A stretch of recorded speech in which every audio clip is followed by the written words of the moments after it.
পায়ের অবস্থা কিছু ঠিক নেই। আর আমাদের তো 5টা বেজে পুরো জল বেড়ে পুরো।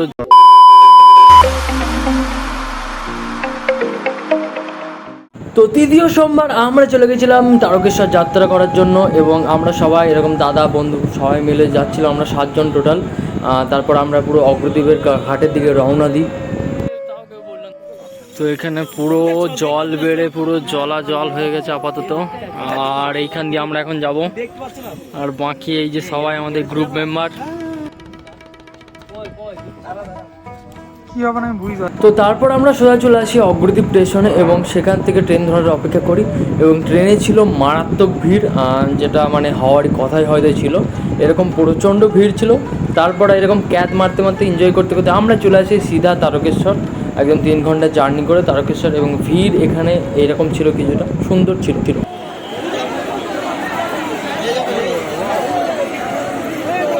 যাচ্ছি এখন, নেমে পড়েছি আমরা, প্রচণ্ড ভিড়। তারপর কিছুক্ষণ ভিড়কে অবজার্ভ করার পর আমরা ঘাট খুঁজতে বেরিয়ে পড়ি। ওখানে অনেক রকম ঘাট ছিল, আমরা নিমাই ঘাট খুঁজছিলাম, কিন্তু প্রচণ্ড ভিড় থাকার কারণে এরকম একটা ছোট্ট পাড়া এখানে একটা ঘাট ছিল, এখান থেকে স্নান করে একদম পুরো রেডি হচ্ছে। এখন তো খেলা শুরু হবে গাইজ, এই তো খেলা এবার হবে।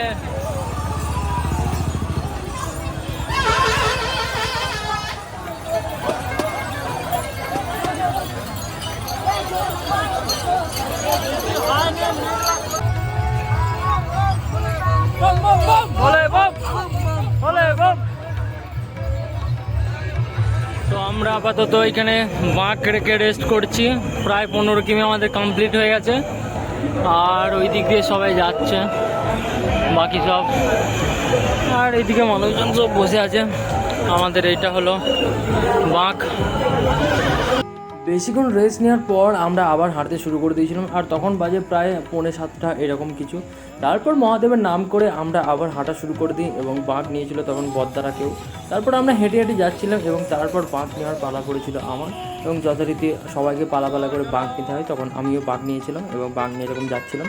তারপর মজা ছিল, একটা হাইওয়ের উপর দিয়ে আমরা যাচ্ছিলাম, তারপর নাচা গানা হচ্ছিল একটু।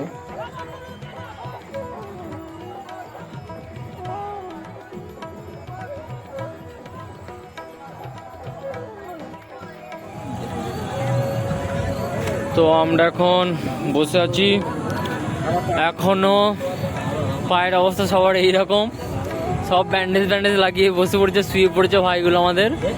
আর আমাদের এখনও 16 কিমি কভার করতে হবে, এখন বাজে 9:30 কাছে। আমরা এখনও হাঁটবো।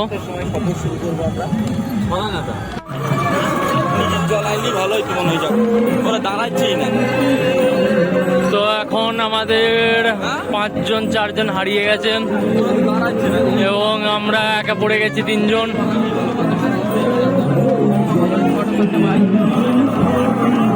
আর এখনো আমাদের যেতে হবে প্রায় 14 কিমির কাছে।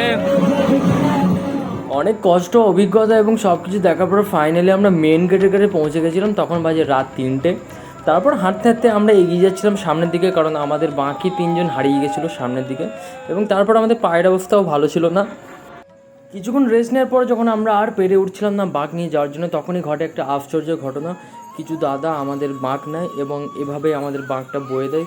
আমি তাদেরকে আর খুঁজে পাইনি, বাট তাদেরকে অসংখ্য ধন্যবাদ, আমাদের অনেকটা হেল্পফুল লেগেছিলো।